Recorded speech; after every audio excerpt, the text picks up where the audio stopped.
Good evening. Can you hear? Good evening. This is a remarkable little forum tonight. A little forum, a very important forum. Ah, there it is. Old golden throat again. Into the microphone. I want to tell you that it is a pleasure to welcome you here. My name is Al Simpson, and on behalf of the Institute of Politics at Harvard, we welcome you to the forum. It is my great personal privilege to participate. I'm not part of the panel, but I do wish to stay, and because this is a very vital subject. You remember the key phrase of the '96 election. The phrase was soccer moms were going to be the balance. They would be the key swing element of American politics. And tonight we have gathered a group of very esteemed individuals who are going to discuss what I believe, and I think many campaign consultants, pollsters, journalists believe will be the key swing element of the population that will determine the success of the presidential campaign in 2000, and that is the Latino vote. And I think it's very important for us here as citizens and especially students, Latino and non-Latino, to discuss right here at Harvard. The Hispanic population in America is growing. Its political strength is potent. If you're a politician like I was, not am, never get me on a ballot again, or a future political leader, then you are interested in winning, and you will win when you meet the test of a constituency that is very engaged. And just one final personal note, I see my old neighbor here, Grace Hughes. We lived right next to them in McLean. Grace was very helpful to me in my work on immigration. The Simpson-Mazzoli bill, the Simpson-Rodino bill, that's me. Don't throw anything. Just sit right there. But the pleasure of the legislation was meeting with Raul Yizagari of La Raza, Arnold Torres of LULAC, Antonio Hernandez. And they would, each one of them would tell you that we did it fairly and that there was a total openness, no tricks. And the joy of it for me is that 2.9 million people came forward on the legalization. And without that bill, there would have been no legalization, period. And many of those people now, they went through the temporary resident alien, permanent resident alien. Many of them should be right in the group you're trying to attract. So that's great, and that is one of my great pleasures and honors to work on a very serious issue filled with emotion, fear, guilt, and racism. Man, oh man, you ain't kidding. So tonight, and then I'm just going to sit here and listen to them scrap. Oh, no. To introduce our panelists, let me present Jesus Mena, the Director of Communications and Public Affairs for the John F. Kennedy School of Government. Mr. Mena. Good evening. I'm really proud to be here tonight. It's my first formal presentation here as Director of Communications. I was very excited about doing this. I was thinking of, opening up with speaking Spanish. Muy buenos días, buenas noches. Bienvenidos a la escuela de gobierno, John F. Kennedy. But I was concerned that if I did that, people would think I'm running for office. Because we know full well the politicians right now are really catering to the Latino vote. Al Gore, George Bush, are practicing their buenas tardeses, their buenas nocheses, and all that kind of stuff, because they know there is a real power here. And we have some people here who will shed some insight as to why this population has become so important. We start the panel tonight with Andy Hernandez, who is a visiting lecturer and writer in residence at St. Mary's University. He is also the former director of Hispanic Outreach for the Democratic National Committee, and he is currently working on a book called The Future of Latino Political Power, Promise, Practice, and Purpose. Andy? Thank you. What I'd like to do is just give an overview of the way in which the extraordinary growth in the Latino population in this country is transforming the political landscape as we know it. Because this extraordinary growth in population has been along with that has been an extraordinary growth in voter participation, such that Latino voters now are a pivotal vote in key states that will determine the outcome of who wins the presidential election. They are a pivotal vote and swing vote in key battleground congressional races, districts across this country that could determine the control, party control of the Congress. And they're key even at a state legislative level, something people don't often talk about. But with redistricting looming over the horizon, with states taking on more responsibilities in terms of the lives of the citizens within their states, including block grants and laws that regulate the way people will live, state legislative elections become more and more significant in the governance of the American people. And even at that level, Latinos are poised in districts across this country to determine control of state legislatures in many states that will determine who controls the process of redistricting in those states. So let me just start by talking about the population growth. As you all know, demography is political destiny in this country. Both House seats and electoral votes are apportioned on the basis of population. So demography, coupled with geography, significantly determines the allocation of power, of political power, in the United States. Now, the projected growth of the Latino population in the United States has profound geopolitical implications for this nation's political life in the next quarter of the first century of the millennium. Over the last 3 decades, the growth of the Latino population residing in the United States has been extraordinary. In 1970, U.S. Latinos numbered about 9 million, or about 4% of the population. By 1997, Latinos numbered 29 million, or 11% of the population. And the sheer numerical presence of Latinos in practically every state in the nation by 2025, by the year 2025, their concentration in the nation's megastates, a steady yet significant increase in the number of Latino votes cast in national and local elections, and the fact that Latinos will increasingly form a larger proportion of the total votes cast in any given election, whether it be a local school board election, city election, statewide election, or presidential election, all point to a near future where Latinos will determine the outcome of elections across this country. By 2050, 1 out of every 4 Americans will be of Latino descent. According to Census Bureau projections, Latinos are projected to surpass 52 million in the year 2020 and reach approximately 100 million in 2050. Now, what does this mean for Latino political power?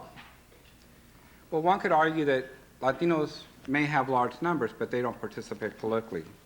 And one of the myths that is almost conventional wisdom is that Latinos don't register and they don't vote. Actually, the data suggests something else. Because not only are Latinos experiencing rapid population growth, Latinos are also the fastest growing group when it comes to registering and voting in this country. Over a 20-year period, Latinos increased their registration by 164% compared to 31% for the nation, and increased their votes cast by 135% compared to 21% for the nation. Latino voter registration went from 2 million in 1976 nationwide to approximately 7 million in 1996. It went from under 2 million votes cast in the 1996 election to close to 5 million in 1996. A similar trend can be seen in non-presidential election years. Now, what's more significant about these numbers is not just the increase numerically, although that's meaningful. But as anyone that's been involved in politics and elections know, in trying to win an election, what matters is your share of the vote on election day. That's to say, are you an increasing proportion of the total votes cast on election day and the direction of that vote? In 1976, Latinos were 2% of the national votes cast. In 1996, they had over double that to become 5%. The same was true in off-election years, in congressional elections.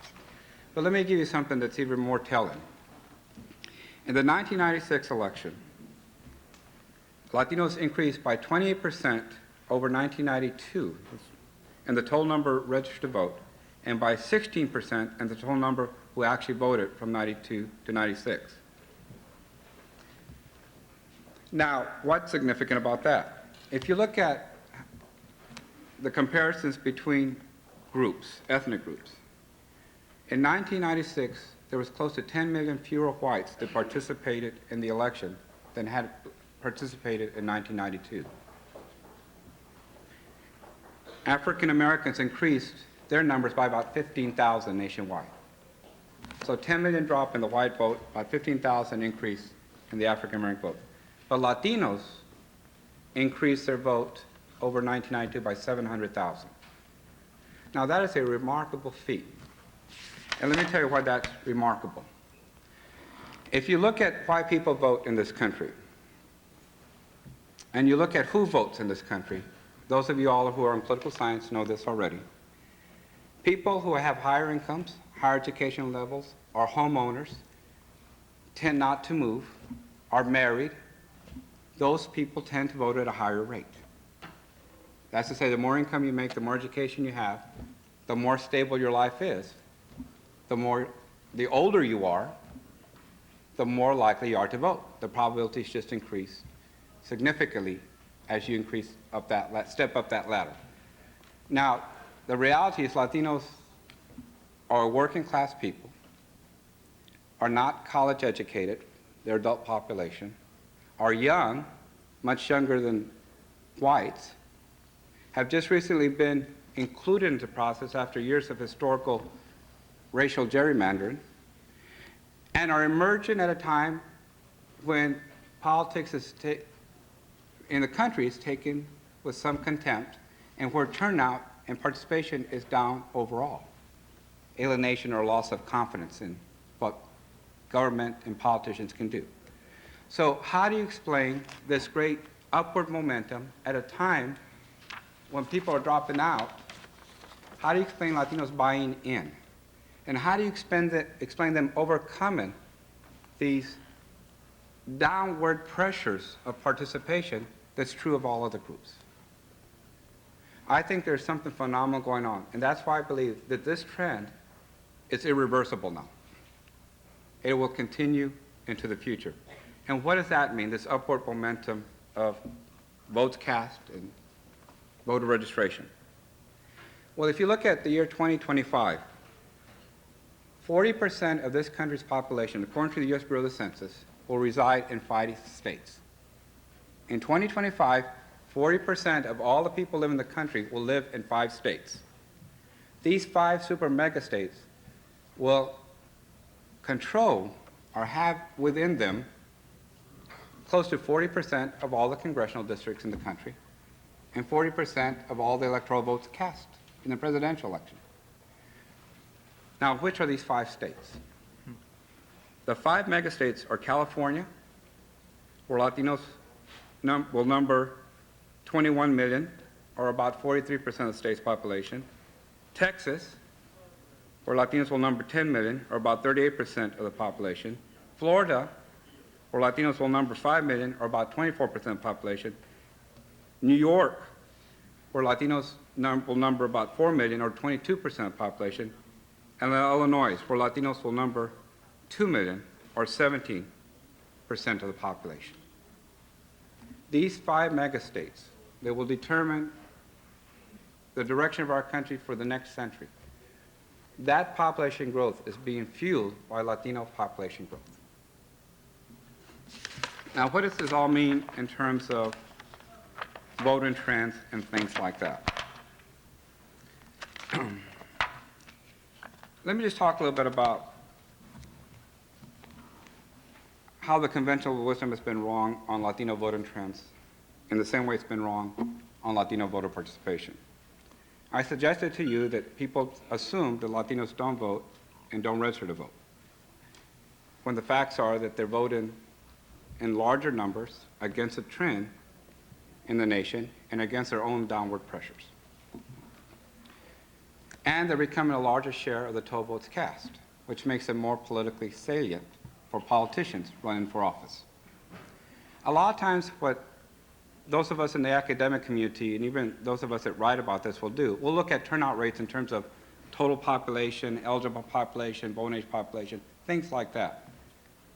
Now, that's important when we think about the future of democracy in this country.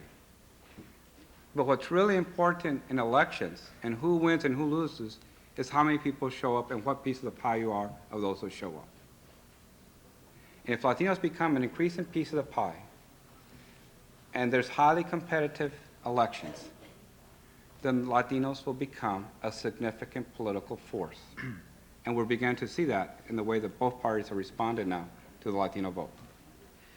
What have been the historical trends, and where do we think they may go? Let's just talk about partisan trends.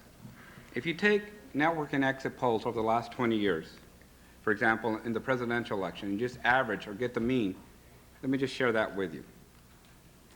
The average vote for Latinos for the Democratic candidate from 1976 to 1996, and this is, we're talking about network exit polls and newspaper polls, was about 68% Democratic and about 28% Republican. In congressional elections, it was 68% Democratic, 29% Republican. Now, there have been spikes. There's times when the Republicans do good. The Republicans did well in presidential elections with Ronald Reagan. In congressional elections, they did well in 1994 and last in 1998. But if you look at the average, if you just look at the mean for these 20 years, that's pretty much been the mean. So it's been pretty constant and consistent over 20 years. And these numbers are, anybody can get them. I mean, they're just network exit poll numbers. And all I did was average them and put them together. The other thing that's interesting is there's a lot of discussion about, are Latinos conservatives, are they progressives, are they liberals, what are they on the issues? And let me just end on that point, and I'll turn it over because that's a... So subtle, you know? You see how that works? I'll use that's a segue to... Thank you very much, Andy.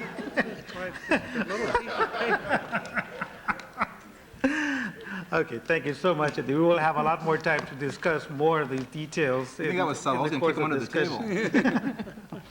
table. Next, we have Rubena Varete, who is a journalist and a columnist who works at the Arizona Republic, although he's a student right now here at the Kennedy School. His columns frequently appear in the Los Angeles Times, Chicago Tribune, and other newspapers in other parts of the country. He's a Harvard alum and a student, as I said, here at the school, and his experiences as an undergraduate led Rubén to write his book, A Darker Shade of Crimson, Odyssey of a Harvard Chicano. Rubén? Thank you. I tell you offhand, I've not been this scared since they called on me this morning in my economics course in that building to explain supply and demand. Thank you very much for coming. It's always a little scarier to speak at home, and I consider this home, so it's nice to see you all here. I've been asked to run through what I see as a couple of big issues that you can expect to play out in the 2000 election with regard to the Latinos. Where typically the demographic shifts that Andy talks about, where actually they'll play out, what issues will appeal to Latinos, which will turn them off. I thought the best way to approach this, really, just given my experience in Arizona for the last 2 years, my experience in California before that, and now covering politics for several years now since I left here, left the college, is to break it down into 3 different pieces. I think that there are going to be mainstream issues, typically. These are race-neutral issues that people care about in the Latino community. They resonate. For those of you who are Latino, you know probably what these issues are already. Education is at the top of the list. If you come out with a candidate or a platform or a party platform that stresses K-12 education reform, that talks about giving more money to public schools, conversely even talks about vouchers perhaps as a way of remedying public schools, you will find Latinos their interest to be piqued in these issues. It happened in Arizona, it happens in Colorado, it happens in New Mexico and in California. Latinos care about their children, they care about education. Another issue that comes up a lot, obviously, is the economy, jobs in any given year. In a good economy like this, you might still see concerns about the long-term growth of the economy. You might see healthcare concerns within the economic growth, but very bread and butter issues. The third issue that comes to mind, and this is, I'm actually stealing from Andy. He knows some of these issues, and it's no big secret. These issues have been tossed about, and I had to confer with Andy beforehand. He assures me these are the 3 issues. So, education, the economy and jobs. Crime also obviously impacts the Latino community. It's something they talk about. They poll well on that issue. They care about it a great deal. As I said, healthcare and other issues do come up. But another side of the equation, and this has got to be the more fun part of it, I got to tell you, are these so-called hot button issues. And I have gone round and round in the last 5 or 6 years with this dilemma that the Republican Party, for instance, faces. They have a ready-made constituency that is, by and large, pro-life, conservative. Let me say that again, conservative. I used to argue, some folks used to call me on the mat on this and say, you know what I don't like about you, Navarrete, is you're a conservative Mexican. And I'd say, is there any other kind? You know, you go into a courtroom trying a little gangster who's just shot up a neighborhood resulting in the death of a young boy. If you go up there against 12 comadres and tias, that kid's going to the chair. You all know this to be true. This is a very conservative community. And yet the Republican Party, in trying to sometimes work against that, and I think nobody did this more cynically than Pete Wilson and ultimately paid a price for it, end up squandering an opportunity there. But these hot button issues that I talked about before, they sort of warm your house after a bit. If you stoke the fire a little bit on bilingual education or on immigration or on affirmative action, you know, keep you warm at night a little bit, but it'll burn your house down in the long run. And certainly that's what happened in California.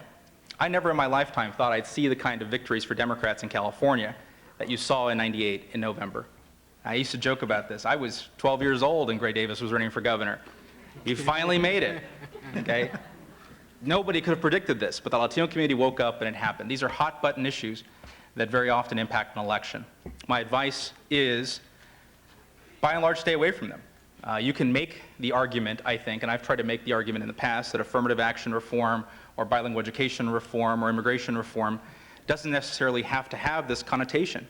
You know, I have the honor of sitting at a table now with a great man, Senator Alan Simpson, who did something that I think is inconceivable in modern day. He was able somehow to muck around in the immigration issue and escape with not a whole lot directed at him personally, in that Latinos were able to say, you know what, I disagree with Simpson, but I don't think he's evil at heart. Believe it or not, they did say that, Senator. I remember. But just 4 years after IRCA passed, along came Pete Wilson's campaign, and somehow it worked out differently there, didn't it? It's not only the way you address the fact that you address the issues, but also the way you address it. And lastly, I'll say that Latinos are, like many voters, they're race neutral on many things. Mainstream issues appeal to them. Hot button issues might turn them off. But there are also going to be people out there who are drawn to campaigns like those of Jesse Ventura. You know, those of you who were here last night and heard Jesse speak in the well, what elected Jesse Ventura went way beyond any one particular issue. It was the persona, the personality, the presence. And I was surprised to find out that in Minnesota, Jesse did very, very well with Latinos. He actually won a majority, a technical term is a plurality, of the Latino vote in Minnesota.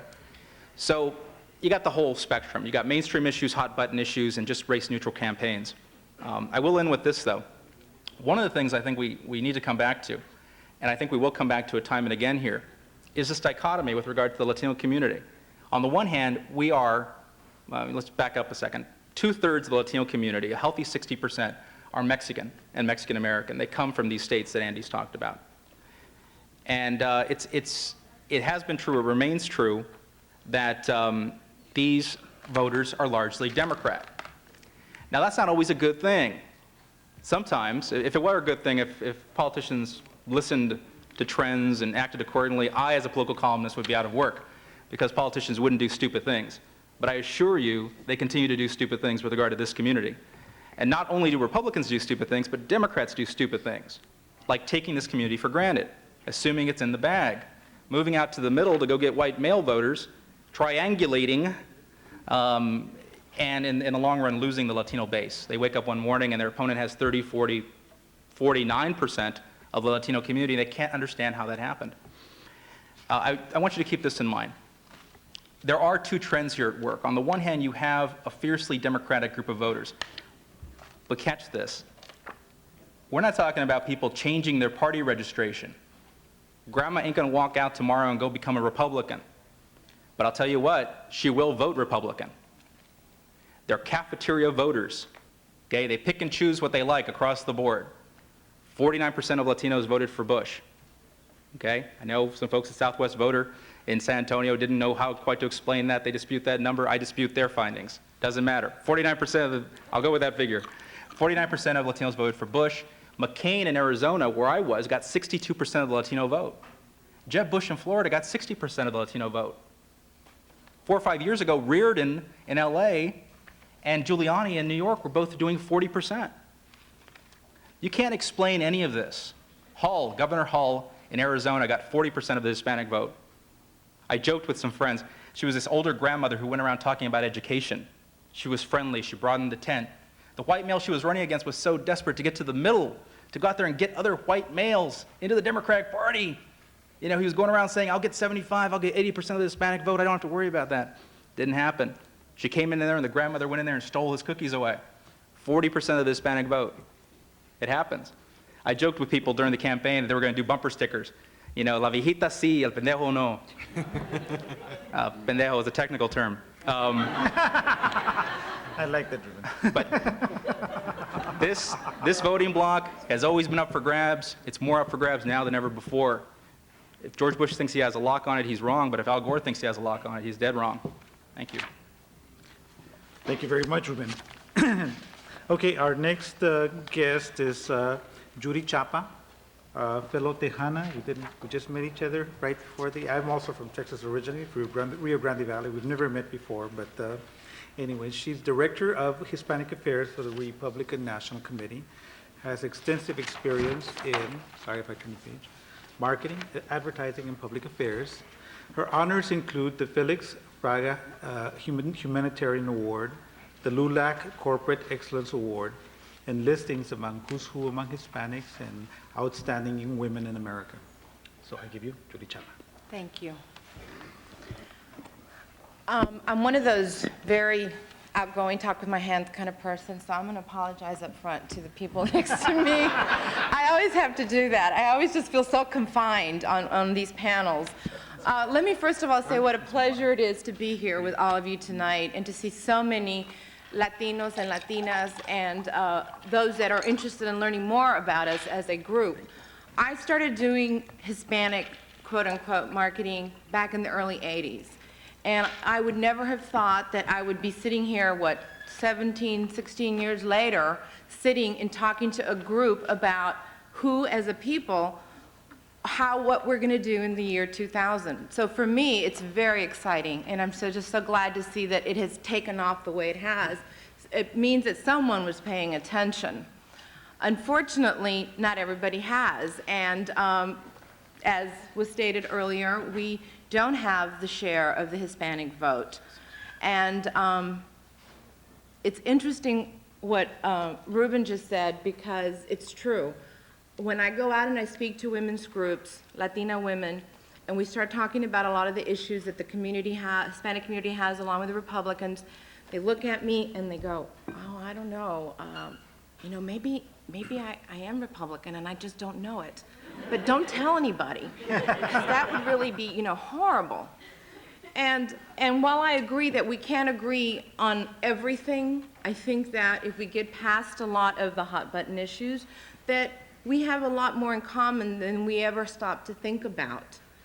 And to talk about very briefly the taxes, education, and at the RNC, at the Republican National Committee, part of what I am responsible to do is to get out there and encourage more Latinos, not just to vote, and not just to vote Republican, but to run for office, and to get women especially to vote for office.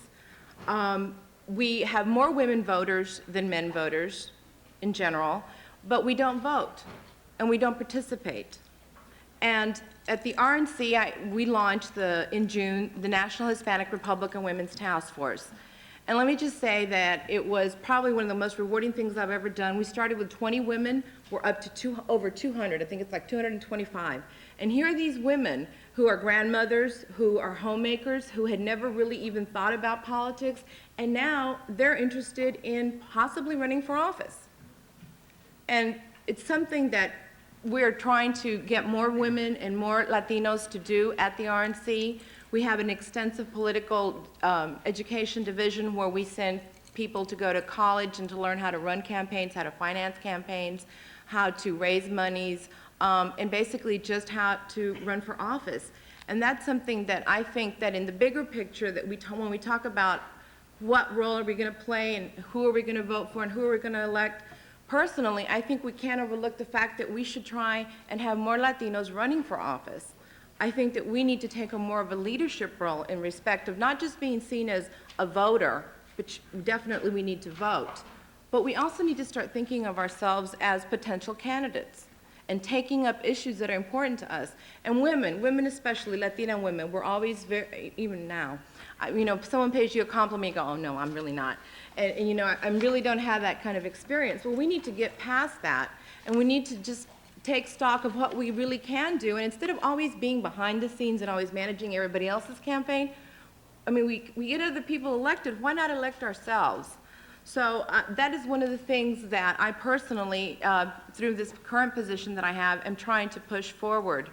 I will be more than happy to take more questions and talk more in detail, but before they send me the little note, I will... Okay, you've done very well for time.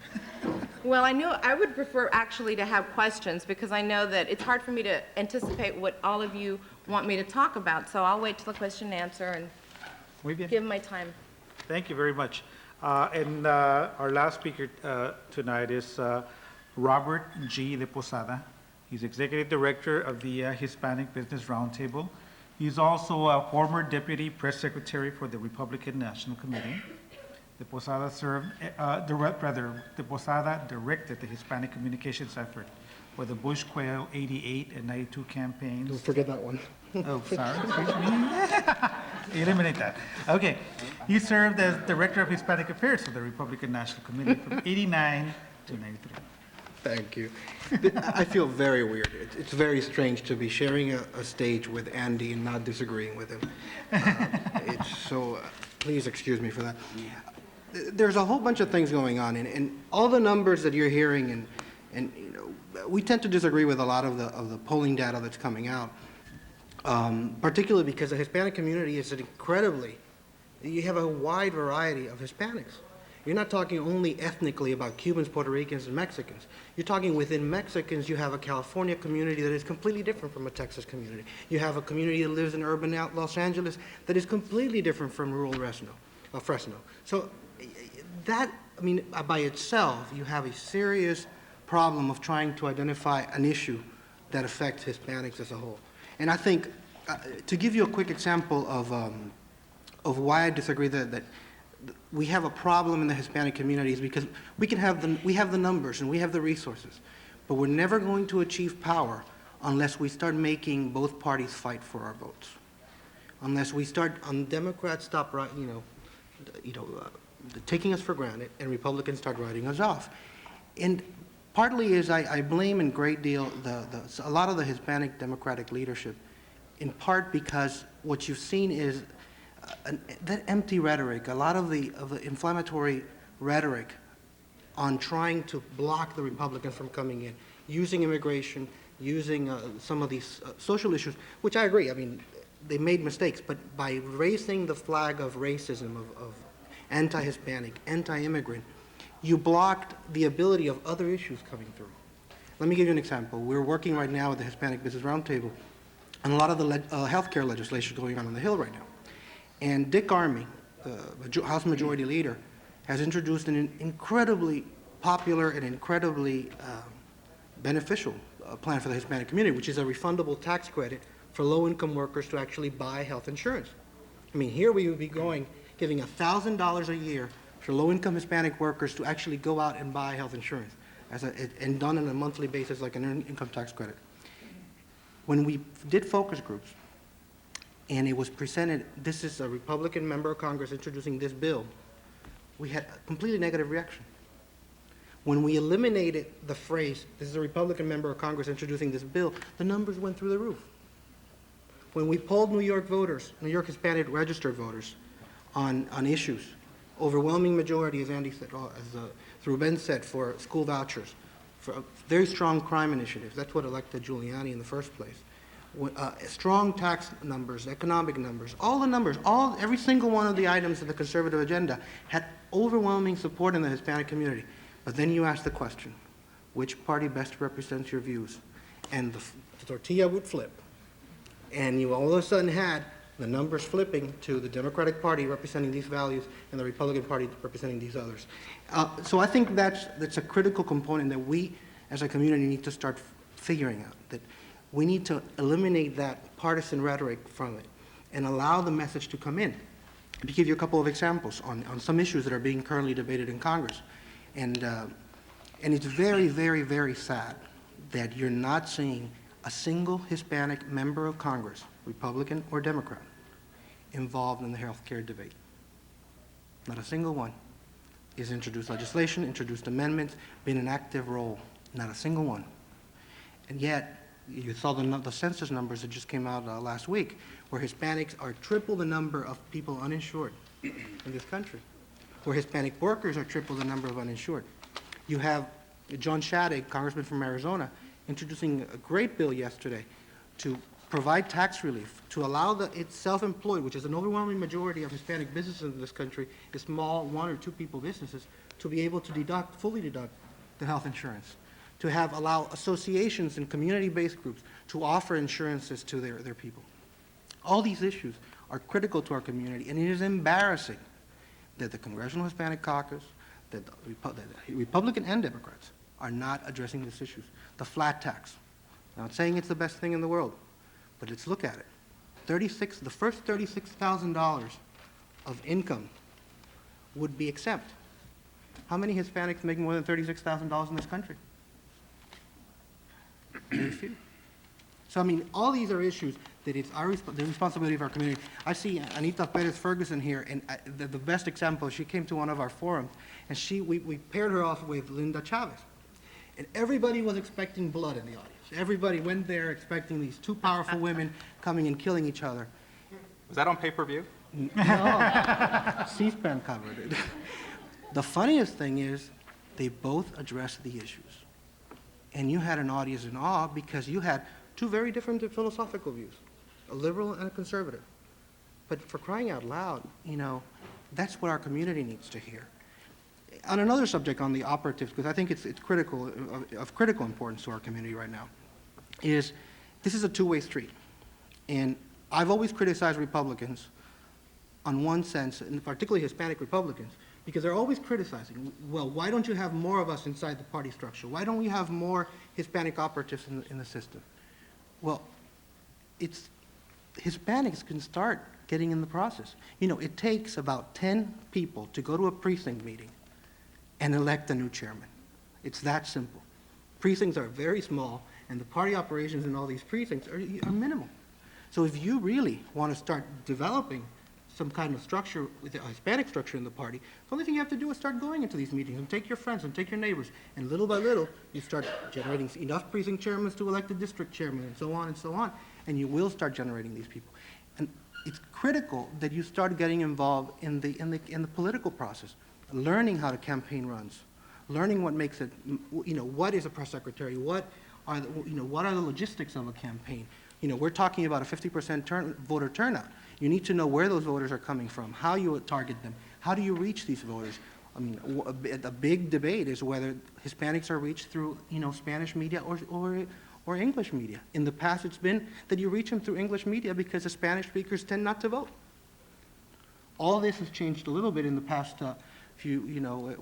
with the great campaign of George Bush in 1992 and the even better campaign of Bob Dole in 1996, and then Pete Wilson has made things very difficult for us.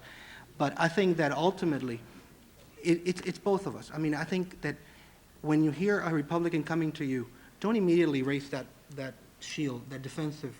Try to listen to the issues. Try to disagree with them on the issues. We did a forum not too long ago on health issues, on health care reform and improving access to health insurance. And the interesting thing that we brought all these, congressional leaders to come into the room, and the interaction was very interesting because they adapted the legislation to a lot of the things that they heard in the room. Because one of the big criticisms that we had for them was, you can't tell a person who cannot afford health insurance, the one that are what we're calling too poor but not poor enough, because they're too poor to buy health insurance but not poor enough to qualify for Medicaid, to buy health insurance and then wait till the end of the year to give them a credit. It just doesn't work. So what was recommended in that forum was that they actually can deduct it from their payroll taxes. They can get that money every month through a voucher to be able to afford health insurance. And Dick Armey incorporated into the law. So I think there's an open door that we need to take advantage of. And unless we take advantage of this opportunity right now, and I think what's most important of all this, and what makes George Bush so popular right now among Hispanics, is the fact that he's not patronizing. He's not pandering to the Hispanic vote. He's not going there talking about patriotism and family values, and we share the same goals. He's going and talking about issues. He's going and talking about education, about taxes, about healthcare, trade, all the issues that have a direct impact on Hispanics. He's understanding that that's the way to go. And if he continues doing this, I think we're going to be in good shape. Fantastic. I think we've heard some very, very interesting commentary here. I think before we really get started from the floor, I'm curious whether there have been differing points of view that have been presented here in a very collegial way, and I'm very impressed. But I'm also wondering whether anybody else wants to make a comment or two before we open up. Let me just, Yeah, no, me. Obviously, there is, in fact. well, let me just talk a little bit about where Latinos are on the issues, and Ruben spoke eloquently about that, but there's only one place where we've been able to see how Latinos would actually vote on the issues. I mean, we can talk about Latinos being closet conservatives. At one time, I remember the left would say that Latinos had a false consciousness because they were participating in the electoral process. Now the right says we have a false consciousness because we're conservative and we just don't know it. We got to come out of the closet. There's some implication that we're not rational enough to vote our own interests, not sophisticated enough to pick on the issues, that we just don't know enough, and we're just, pulling that palanca because we just don't know any better. Of course, if you want to ask about straight ticket voting, the number one Republican straight ticket voters in Texas are white voters. I mean, the number one straight ticket voters in Texas are that Republican are white. They're not Latino. And by that I mean Latinos tend to vote less Democratic than whites vote Republican. So, in terms of pulling the palanca. But let's talk about where we've actually had a chance to vote on these issues in California. You heard a lot that Latinos before Proposition 187, 1994, the Latinos were, didn't like all this illegal immigration, that they really represented a conservative point of view, that they wanted to throw out all the immigrants. Well, we had a chance to vote on that. 78% said no to deny state benefits to immigrants.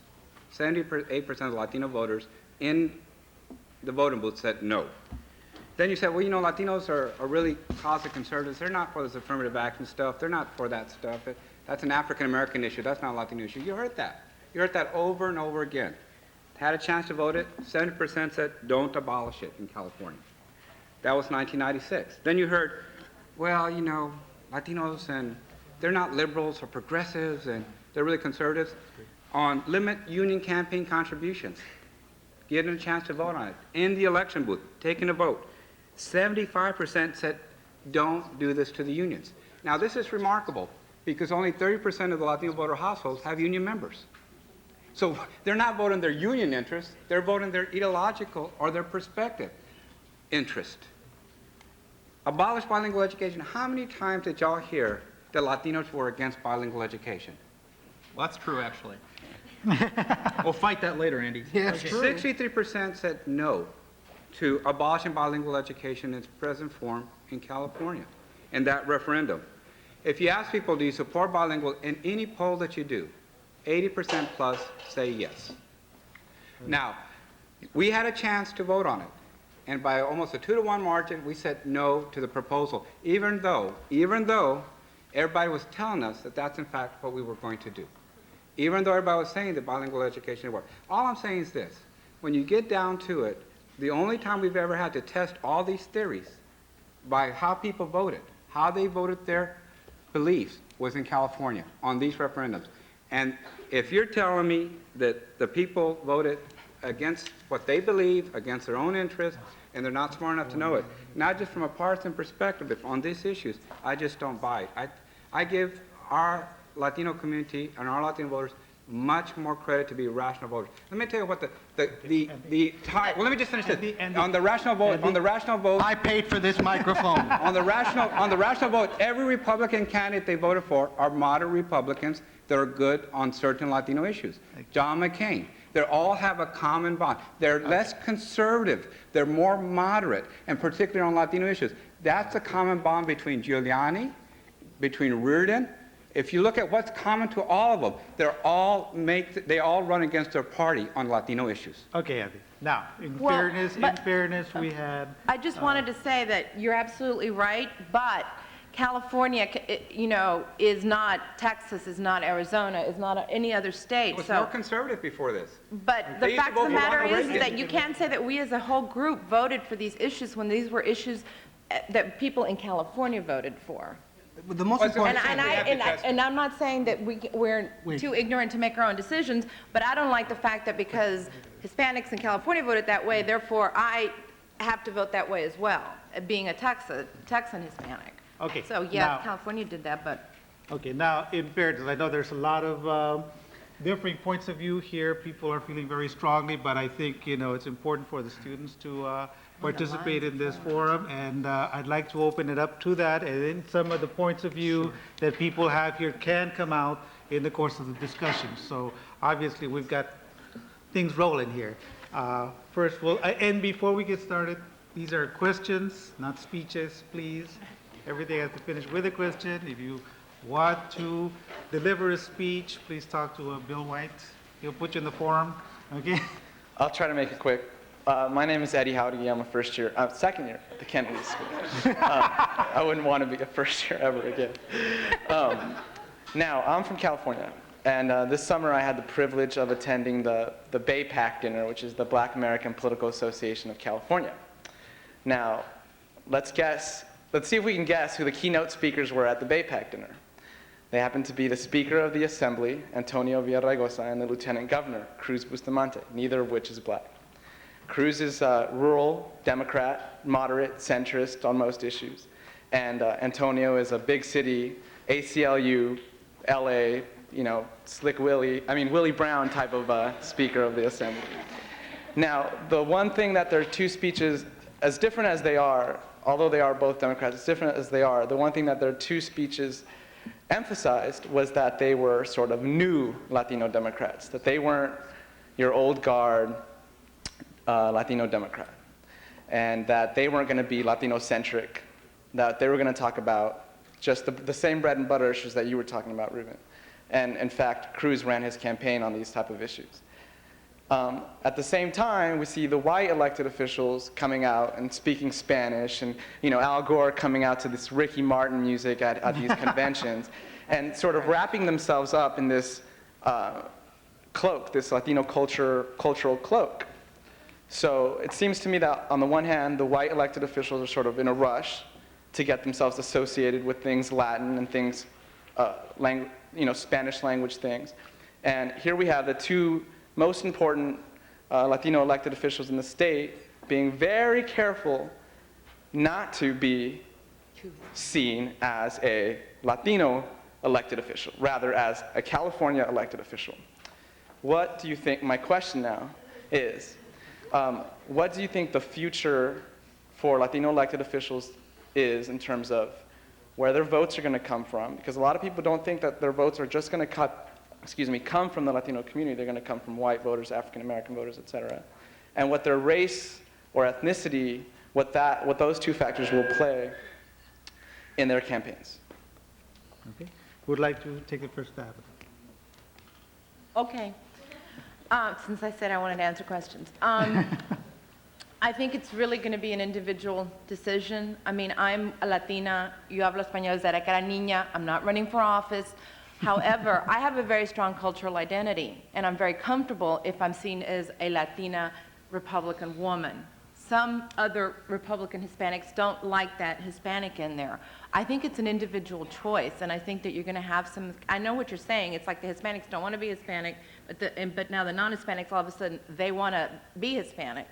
And I see it all the time, and I saw it when I was in the political arena, and I just really feel it's a personal decision that you have to make, and it's something that you have to be comfortable with. I mean, I'm very proud of being Latina, and that's first and foremost in my mind, but that's not everybody. It's all part of the politically maturing in the community. I mean, these are not candidates representing only Hispanic voters. Right. So they have to, expand their wings. What you're seeing is just the gimmick now of all the non-candidates trying to go into the Hispanic community. But it's the show of maturity of those two candidates that they're finally going into mainstream issues.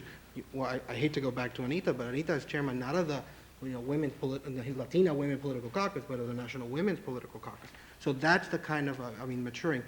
Going back to the California thing, the interesting thing about this is they talk about 78%, they talk about these huge numbers, but the fact is that you have some polling data that is only going to the barrio. Guess what? A lot of Hispanics do not live in the barrios. They live in the suburbs. Wait, I didn't interrupt you. Excuse me. It's not true. Number one, no. And then the second thing is, the second thing that's very interesting is look at the spending in these communities. When you had in the Bilingual Education Initiative, overwhelming, millions and millions of dollars spent in the Hispanic community, and when 40% of the Hispanics voted against the Bilingual Education Initiative, what did the Democrats say? Oh, they were confused. Well, but you know what? As a researcher, I'll take umbrage with that. These are voter news service exit polls. They do a random sample. In fact, some of us that look at methodology and look at these questions think that they tend to, the way that they sample, tend to sample higher income and miss lower income, because this is voter news survey and they do a random sampling throughout the state. And so that there's a tendency, and there's a lot of research that's been done on this, just from a methodological point of view, that would support that. So what you're suggesting is simply not true. These people were not just picked from barrio precincts. They were picked randomly from the state as a whole. There were many of those people that fell in the selection sample that lived in non-Latino precincts. There were many that made over 100,000 a year. That reflects the population. If you compare it to the census population, it's very close on the census number. So that's simply not true. Now, that's the way you diminish the truth, by saying that it wasn't valid. It's not true. We must have participation from the students. That's the key to the forum. And I hated to interject, but we must do that. They wait, and if we could maybe give your question to one of the panel so that we get full student participation. Okay. My name is David Alida Garcia. I'm a grad student here. I have a question for either Ms. Chap or Mr. De Posada. It's actually a two-part question. I'm from New Mexico, and as I often tell a lot of my friends here, we have a very proud tradition, actually, not only of voter participation. 30% of our electorate is Latino and has been for decades. And also, we've elected Latino elected officials at every level: governor, U.S. senator, mayor, and I must say that with rare exceptions, in fact, the only one I can think of is Manuel Luján. They're all Democrats, Ruben, and many of them progressive Democrats. In fact, the current mayor of Albuquerque is a progressive Latino Democrat, the leaders of our legislature, and so on. I'm curious, in New Mexico, we often hear Republicans say that, well, now it's different. You know, this Republican's going to attract Latino votes. And they've been saying that for decades. And it hasn't happened, with the one exception of Manuel Luján. What makes you think it's different on a national level now? I think New Mexico is an interesting place because we've had this experience for decades of a real vibrant electoral, system that had a full participation with Latinos, 40% of our population. And my second question, real quick, is how do you two, in particular as Republicans, overcome your party's historical legacy of not too long ago of the Southern strategy, where there were really some very ugly things, in this case with African Americans, Lee Atwater, and how, in many cases, your party has not been, to put it mildly, open to racial and ethnic minorities? Okay, I'll take the second one, and he's going to take the first one. The hard one. I'm no fool. How do I explain it? I mean, I don't, but I had a lot of the same sentiments. I didn't feel that a lot of what was getting out there was accurate. And so why I came in was to try and educate and bring awareness, not only to the community about the Republican Party, but to the Republicans about who we really are as a Hispanic community. So I'm, maybe I can't undo a lot of what's happened, and I don't intend to do that, but I do want to educate and bring awareness of who we really are and not a lot of the misperceptions that exist about us to the Republican Party and to a lot of the Republican leadership. So that's, I can't explain or I can't rationalize what happened. I just want to move forward, and I think the only way to do that is to bring education to both sides, not just the community, but to the Republican Party as well. Just because you're a Republican, you don't have to support everything the Republicans do. That's for starters, and many of the initiatives were wrong, and you should just come out and say it, and if you need to vote Democrat, you vote Democrat. That's the basic concept of democracy. On New Mexico, I've been very familiar with New Mexico politics, and in the last election, I don't know if you were there, you had, a candidate for Attorney General, David Iglesias, a Republican side, who almost won. I mean, and this was a guy spending very little money, because I helped him raise money, and he spent about $100,000, which in New Mexico is nothing. Compared to what his opponent spent. So there is a growing trend in that direction. However, part of the problem is the machines. There are serious machines in place that is very hard to overcome, and it takes a long time. You're seeing Pete Domenici in New Mexico doing extremely well, and you're seeing a lot of the current governor appointing very serious. I mean, the chief of staff of the governor, is a Hispanic, Lou Gallegos, and some other people. So you're starting to see that generation creating some real leadership. Now, these are not people, but you need to start working that farm, because if you don't generate the farm and you don't generate the machine and you don't get Republican Hispanics to be active in politics at the machine level, you're not going to get anywhere. We'll take a question, Maria. I agree with the panel about expressing the growing sophistication of the Latino electorate. I think that's been happening, and I think that was evidenced through Latino participation in the whole NAFTA agreement, which is not traditionally a Latino, trade is not traditionally a Latino issue.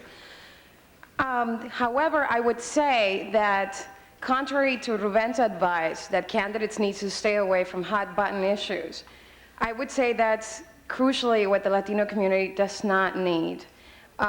In fact, when we look at immigration, bilingual education, and affirmative action, one of the key points about those issues is that they have a big impact on the civil rights of every Latino in the country, no matter what their immigration status or their language is.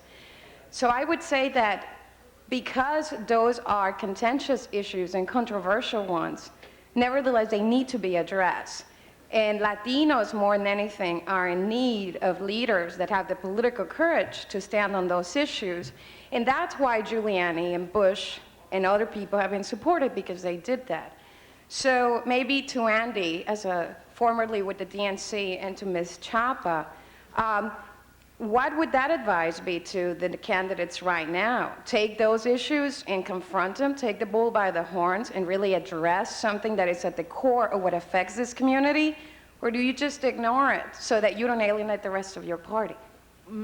And I'm new to the political scene, 7 months, but my personal advice to any candidate would be not to avoid it, to deal with it head on and express your opinion as honestly as you possibly can.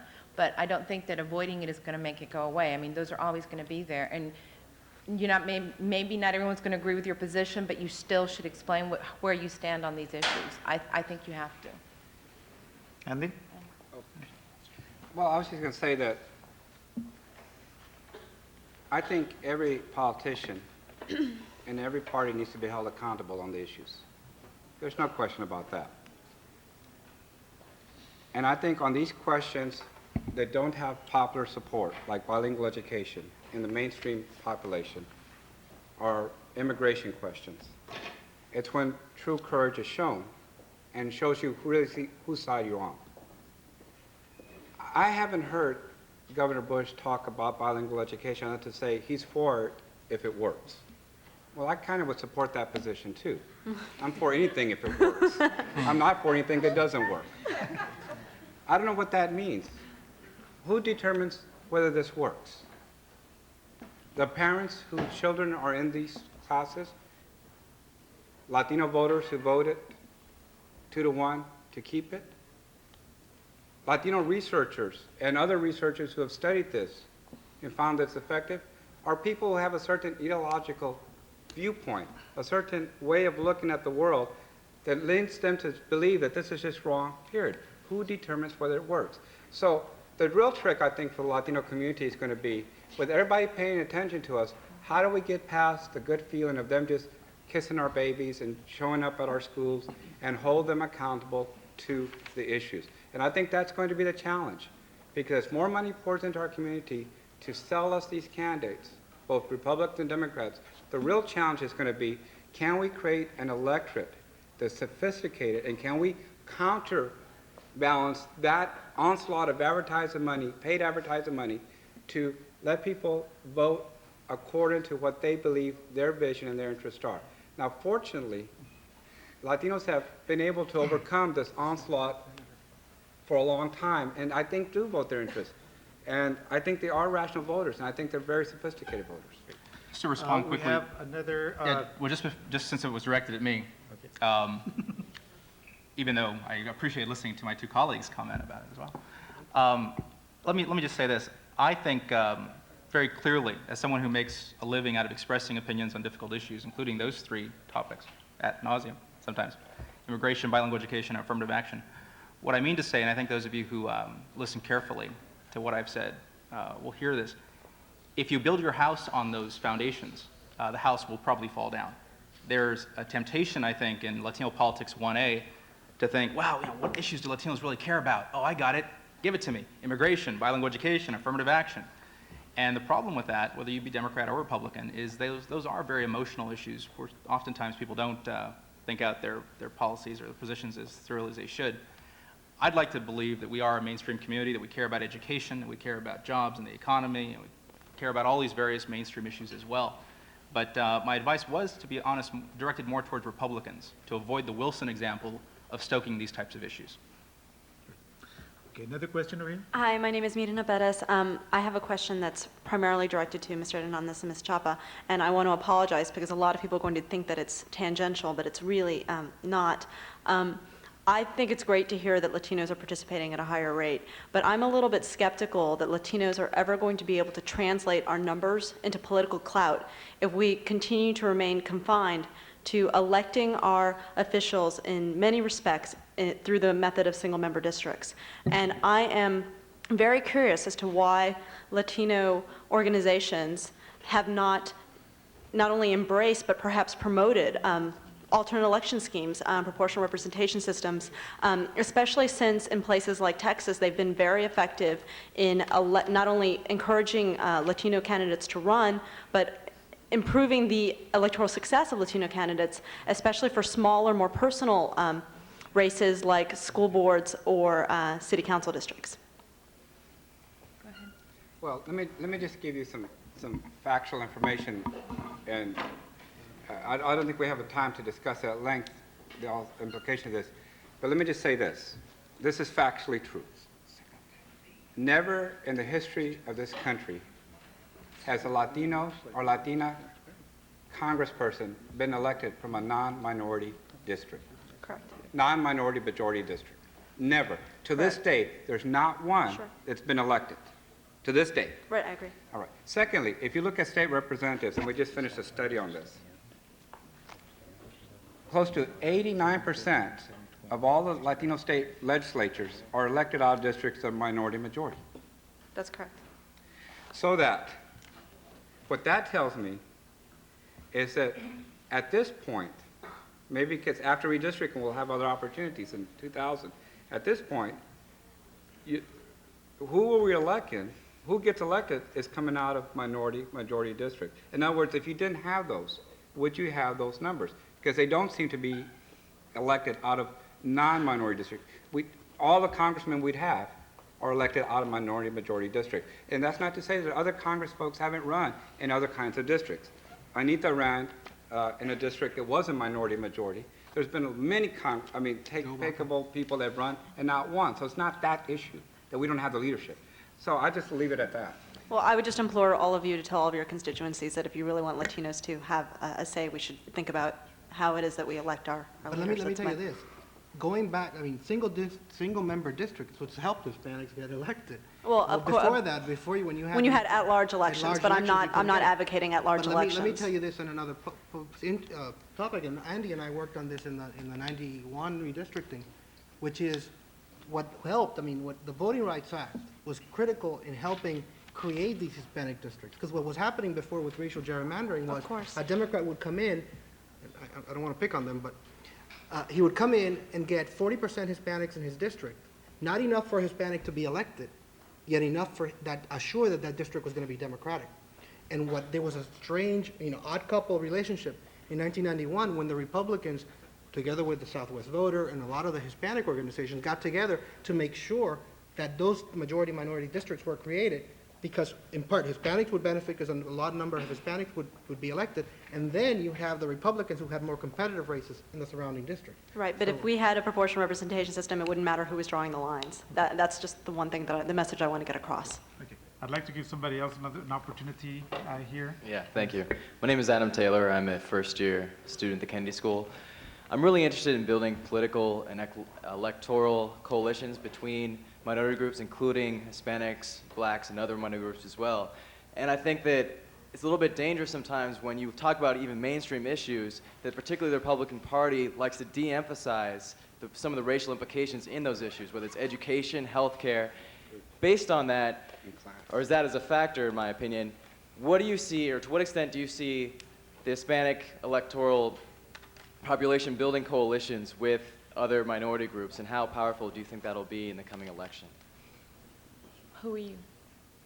It's open to anyone. I just feel like I'm hogging the mic. Okay.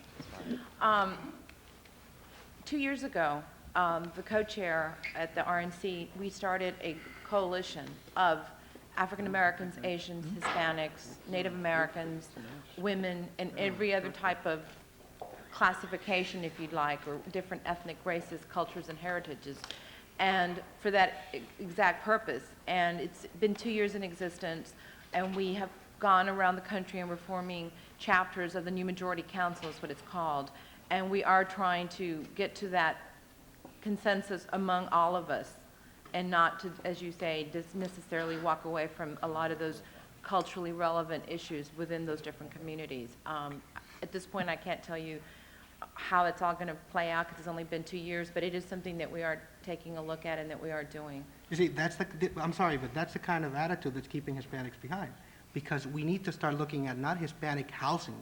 We need to start looking at issues that affect your pocketbook as a family, as a community, and taxes, and housing issues, school vouchers or education, whatever form of education reform you want. But you don't want to target just Hispanic education, or you don't want to start just focusing on Hispanic housing. You need to start focusing on a broader range of issues because that's the issues that affect us directly. Some of the immigration issues affect some people in the Southwest, but it's not as important in the Northeast, in some areas in the Midwest, as taxes, as housing, as education reform. So I think That's a wrong approach. That's been a wrong approach of the past. And I think that what's good about it is the community is changing, and you're starting to see those trends across the board. No, I think, but you're misunderstanding the approach that I'm trying to deliver here. It's not so much that I'm saying these are only Hispanic issues, but the issues themselves, if blacks and Hispanics are more likely to be in poverty, if they're more likely to be in inadequate educational systems, that then becomes a racial issue in many connotations, and you can't ignore that and address them by saying that that's not important. I think that's where the danger is. Let me tell you what the danger is too, is in our use of language. When has Latino issues not been mainstream issues? Exactly. When it's always been mainstream issues. The fact that we talk about a particular interest of that mainstream issues, the Christian Coalition folks talk about their interests publicly, the Jewish community talks about their interests publicly on Israel, other groups talk about, the corporate community talks about their interests politically in government. When we don't say, well, they shouldn't talk about their corporate interests, it's for the whole of America, they should talk about what's good for business. We don't say that. We legitimize their interests as part of what we do in this the great democracy of ours, to be able to put and fight for those interests. That's what democracy is about. But when it comes to Latino issues, we delegitimize our interests by saying we shouldn't be talking about that. Well, there's never, let's just say for the record, there's never been a time when Latino issues were not mainstream issues. Now, let me say that there's also the issue of class bias. Latinos are working class people. We don't, in this room, for the most part, represent Latinos in this room, who the great bulk of our people are. The great bulk of people are going to be the folks that clean up after we leave. That's who the great bulk of our people are, the great mass of our people. Now, on minimum wage, that is a working class issue. That's why 80% plus of the Latino population supports it. Now, if you took minimum wage to a popular referendum vote in the Latino community, I promise you, I would bet my family fortune, as small as it is, on the fact that they would vote 80% in favor of increasing the minimum wage. Now, that is you're right, that is a mainstream issue, raising the minimum wage. But there's severe implications for the Latino community, so it has a Latino interest and perspective that we should not be ashamed of bringing forward if we're going to practice interest group politics and power politics in this country. Nobody's ashamed of rewarding their friends and punishing their enemies in the real world of politics, and we shouldn't be ashamed of it either. But you're not raising the Latino minimum wage. You're raising the minimum wage. Okay. Well, you know what happens when you do that? You increase the Latino wealth by $2 billion a year. Okay. By increasing the minimum wage, we increase the wealth of our people by $2 billion a year. That's a statistical hard fact. Okay. We're running low on time. I'm going to take two more questions. One here. My name's Sarah Hamlin. I'm a mid-career MPA student. I've done a lot of campaigns in California. One thing that has struck me is lately we are actually communicating in languages other than English, and we see more people coming to the polls, understanding the issues. I get a ballot in Chinese, I get a ballot in Spanish, I get a ballot in English. What I want to ask Ruben and Andy is, in the Latino community, what are the most effective means of communication?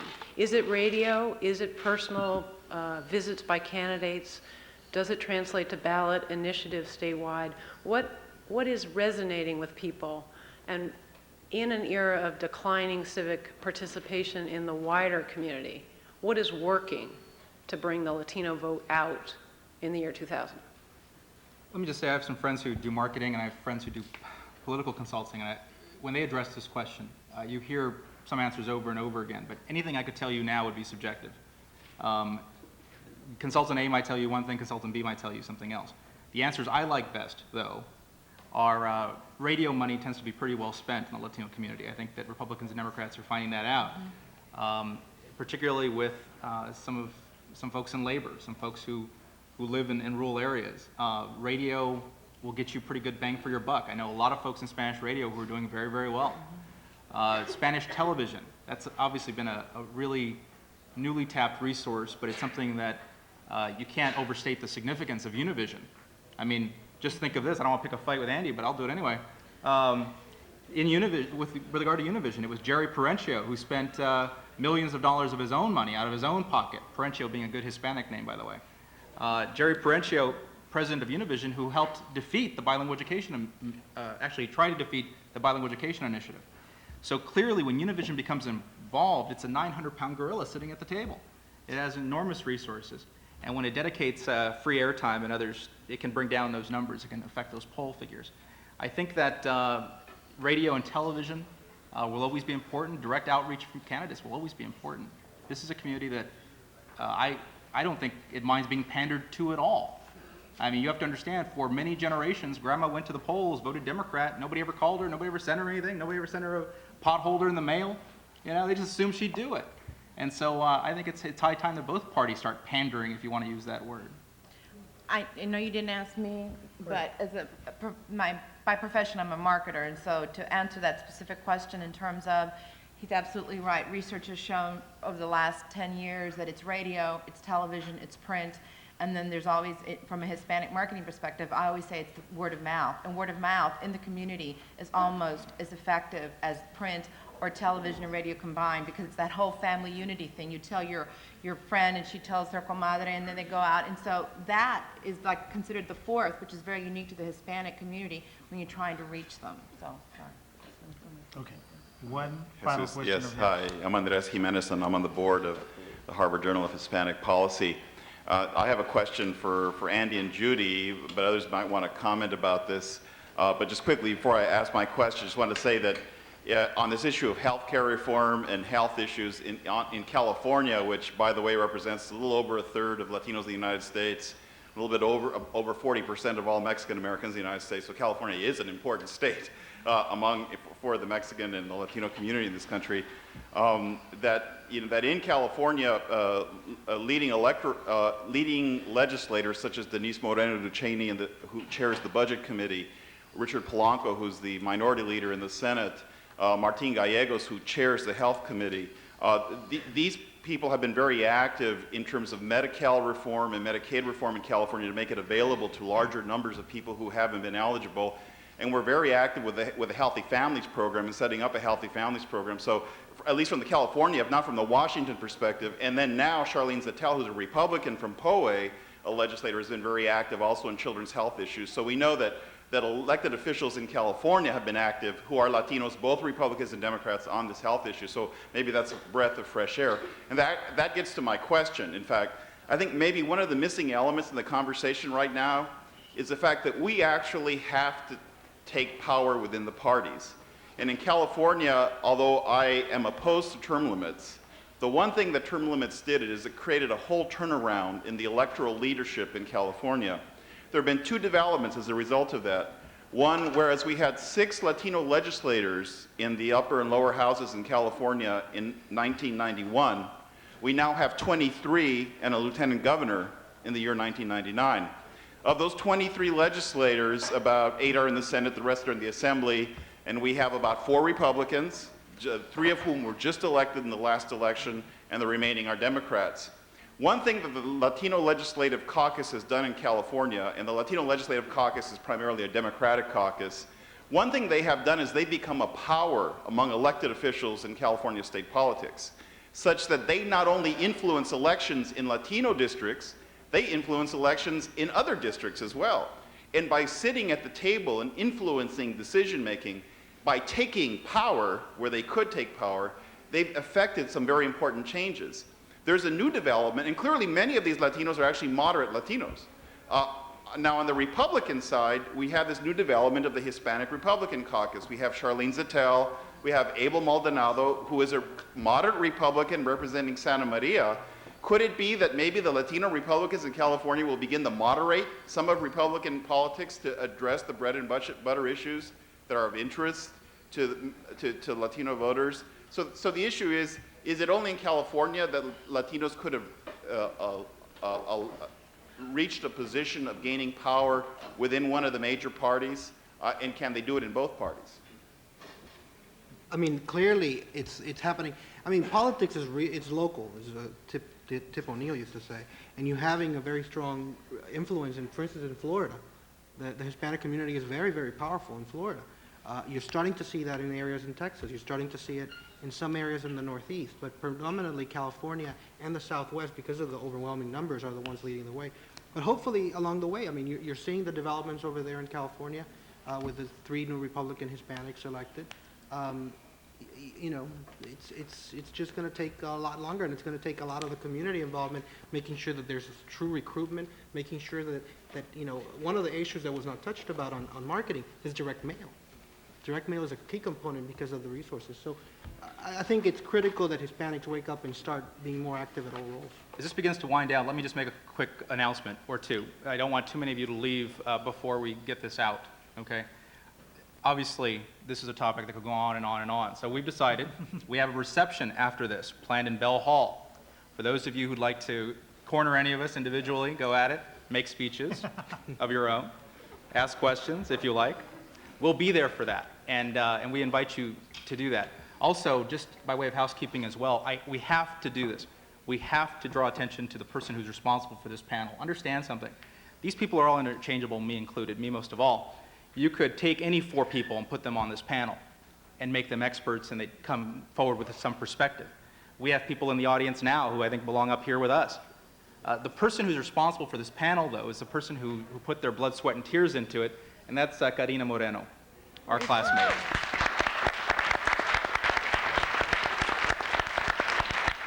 And for those of you who don't know, and I've spent an awful long time in this institution, 4 years here as an undergrad, now back here, and I'll tell you this. When she came forward with the idea that it'd be a neat idea to do Latinos 2000 in the Well, the Forum, she must have known that 2 days ago, the Wall Street Journal would make its chief political story about this very phenomenon. And so, obviously, we all know where she's headed. She's got a crystal ball on her desk, and she'll do great political consulting in the future.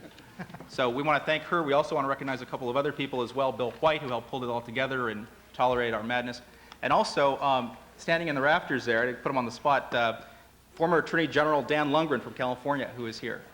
And we wanted to draw attention to him because I spoke to him just yesterday, and corner him at the reception, ask him ultimately what happens when sometimes a party runs amok, and good people, like an attorney general like that, sometimes get the brunt of it. So anyway, thank you for coming, and Thank you very much. Good to have you aboard. It's been fun. This is a very good session. Very, very good.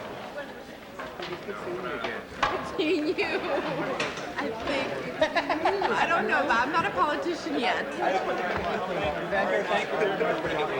understand sir, thank you. I think we should move on because I don't think. thank you, I appreciate No, it. I didn't get one. It's always a little maddening on a panel, you know the rules.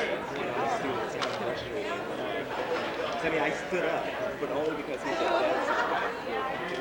He got a chance.